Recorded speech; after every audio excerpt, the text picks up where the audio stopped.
Hi friends, అందరు ఎలా ఉన్నారు? బాగున్నారా? చాలా రోజులు అవుతుంది అనుకుంటా, 3-4 డేస్ అవుతుంది మినీ వ్లాగ్స్ పెట్టి. సో నేనైతే మా అమ్మ వాళ్ళ ఇంటికి వచ్చాను. మనం వస్తే తిన్నగా కూర్చోం కదా. మా అమ్మ వాళ్ళ ఇంటి వెనకాల కొంచెం చిన్న మినీ గార్డెన్ ఉందన్నమాట. సో మినీ గార్డెన్ ఉంటే వెనక్కి వెళ్తే జామ చెట్టుకాయ అయితే ఉంది. జామ చెట్టుకి కాయలు అయితే కాసాయి, అది కూడా ఎర్ర జామకాయలు అనమాట. ఇంక ఈ మామిడికాయ చెట్టు అయితే నేనే పెట్టాను. మా ఇంటి దగ్గర మామిడి చెట్టు ఉంది కదా, సో దాని మొలకైతే తీసుకొచ్చి పెట్టాను. ఇంత పెద్దగా అయింది. నాకు తెలిసి నెక్స్ట్ ఇయర్ వరకు పూత పూస్తుందేమో, కాయలు వస్తాయి అనుకుంటా.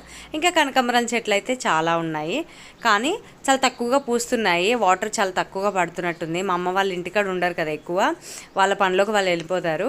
ఇంకా మా ఇంటి దగ్గర అయితే ఇగో మందారం, ఈ ముద్ద మందారం అయితే అరచేయంత పెద్దగా ఉంది, చాలా పెద్దగా ఉన్నాయి. ఇంకా జామకాయని ఒకటి పట్టుకొని అయితే వచ్చేసాను. చాలా కాయలు ఉన్నాయి, కానీ ఎవరు ఉంచట్లేదు, తెంపుకెళ్ళిపోతున్నారు. ఇంక ఇది ఒక్కటైతే నా కోసమే ఉందేమో, మంచిగా పండు పండింది, దూరగా పండు పండింది. ఇంక ఈ ఒక్క చిన్న జామకాయ కోసం గోతికాడ నక్కల్లాగా అందరము కాచుకొని కూర్చున్నారు నా చుట్టూ కూడా. మా తమ్ముడు అయితే లాగేసుకున్నాడు. ఇంకా నేను కోసినాక ఆ వీడియో తీసిన తర్వాత తీసుకొని తినరా అని చెప్పాను అనమాట. ఇంకా లాస్ట్కి నేను కూడా తిన్నాను.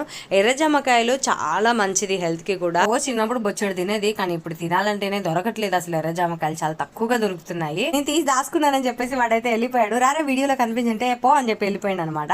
Thank you so much for watching. Bye.